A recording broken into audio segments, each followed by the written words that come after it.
خیلی که میدانیم از خود ما فرزندانمون مهاجرتر هستند، یعنی پدر و مادرانی که یا به خاطر زندگی یا به خاطر آزادی دین یا به خاطر عموما آزاد زندگی کردن از کشور هجرت کردن، فرزندانشان از خودشان مهاجرتر می باشند. و ما که از وطن، یعنی در وطن بزرگ شده، من شخصا تا 18-19 سالگی در وطن بودم، از فرهنگ و از آیین و از عرفهای خودمون با خبر هستم، اما فرزندان من مثلا شخصا هیچ کدامی نه تاجیکستان را دیده است نه خبر دارد. همین گونه مثل من پدر و مادران خیلی زیاد هستند.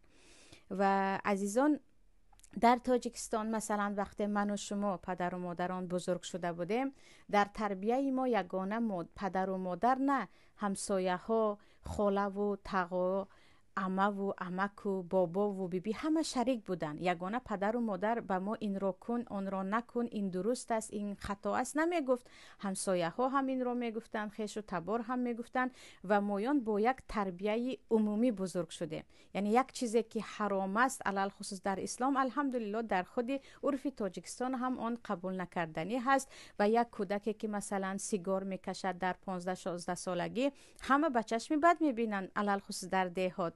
یا گفتیم اصلا تقایی و خالش به اون نگاه کرده کار خوب میکنی، به من هم یک تا بده نمیگوید. همین گونه دیگر مسئله های گناه. اما وقتی که ما در مهاجرت علل خصوص در روسیه، اروپا، امریکا، کشورهای کفری هستیم، تربیه کودک فقط بر دوش پدر و مادر است. چون خاله و تقایی و اطراف مسلمان و اطرافی که این گناه هست این گناه نیست را بدانند در آنجا وجود ندارد. کودک اساسا تربیه را از پدر و مادر میگیرد و جای خیلی و خیلی نگرانی هست که گناه های کبیره در این کشورها یک چیزی عادی هست. مثلا میتواند تقایی به جیانچه مثلا 15 ساله خود سیگار بدهد، حتی یگان مواد مست کننده بدهد، یا زنا مثلا یک چیزی عادی هست و خیلی و خیلی خطرناک است فرزند را بزرگ کردن در خارج. برای همین بیایید ببینیم که چیکار کنیم که فرزندان ما در خارج ضایع نشوند. من اینجا یک چند چیز رو ملخصاً نکته گرفتم برای خود که آن رو ذکر میکنم. اولین چیز این است که عزیزان، باید پدر و مادر بدانیم که الله به خودش انصاف دهد، کلان شود راهش را یافته میگیرد نمیشود. الله میگوید قو انفسکم و اهلیکم نارا، هم خودتان هم اهل بیتتان را از آتش دوزخ نجات دهید. نباید پدر و مادر تربیه را همین گونه به خود کودک حواله کنند که ما انا خوب شده رفتیم او هم خوب شده می رود. نه، ما از کودک امروز در اروپا و روسیه کلان کرده استادمون خیلی فرق میکردیم. هم زمان فرق میکرد، هم اطراف فرق میکرد، هم از لحاظ این همه اینترنت و تلفن ها فرق میکرد. اصلا مثل شما اگر با کودک کار نداشته باشید فرزند شما بزرگ نمی شود و در این مسئله باید جدی فکر کرد. و البته که پیش از همه فراموش نکنیم که وقتی گفتیم در مهاجرت کودک بزرگ کردن خیلی مشکل است، این معنیش این نیست که کودک شما اصلا فرزند صالح نمی شود. نه، باید به یاد داشته باشه موسی کلیم در خانه فرعون بزرگ شد. موسی در خانه فرعون بزرگ شد و تمام مصر را به یکتاپرستی دعوت کرد.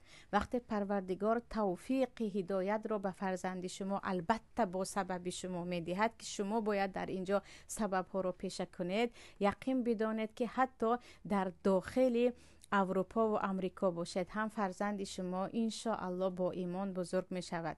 برای اون که بعضا مثلا من شخصا چند خواهرها رو میشناسم، اگرچه مثلا از تاجیکستان نیستن، آنها از خورده در اروپا بزرگ شدن اما اصل خود را فراموش نکردند و پایبند دین و زبان خود هستند. مثلا خواهرهای ترک در این مسئله زیاد هستند یا خواهرهای مصری.